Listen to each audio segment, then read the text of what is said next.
porte-parole de Cédric Villani, on le sait, candidat à la mairie de Paris. La première question est évidente. Quand on est le porte-parole d'un candidat à la mairie de Paris et qu'on voit samedi après samedi, 62e samedi de suite, des manifestations qui dégénèrent souvent, comment on réagit? Quelle est la solution? Écoutez, les images que l'on voit sont des images de violence. Et d'où qu'elles viennent, il faut les condamner. Ce ne sont pas des images de liberté de manifester. Ce qui s'est passé hier dans un théâtre parisien, ce n'est pas la liberté de manifester.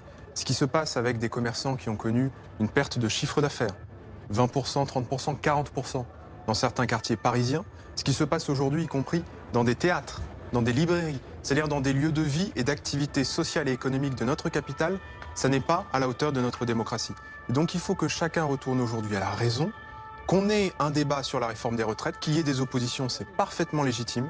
Elles s'expriment en manifestant, pas en cassant, ou elles s'expriment à l'Assemblée nationale et au Sénat par la voie d'amendement. Je crois que c'est sain que l'UNSA, par exemple, à la RATP, qui est le syndicat majoritaire, le premier syndicat à la RATP, est appelé à suspendre, en effet, le mouvement de grève, parce que chacun aujourd'hui est pénalisé par ces blocages. Les grévistes, bien sûr, ça a des conséquences financières, familiales, mais aussi les usagers du service public. Et donc nous avons droit aujourd'hui à revenir à la vie normale et à avoir ce débat sereinement sur le fond. On sait que Anne Hidalgo, maire de Paris, candidate d'ailleurs à sa propre succession, avait débloqué une enveloppe exceptionnelle, je crois que c'était 2,5 millions d'euros pour aider les commerçants qui étaient touchés. Est-ce que c'est suffisant? Est-ce qu'il faut aller plus loin? Comment on peut éviter justement d'avoir versé ce type d'aide en urgence?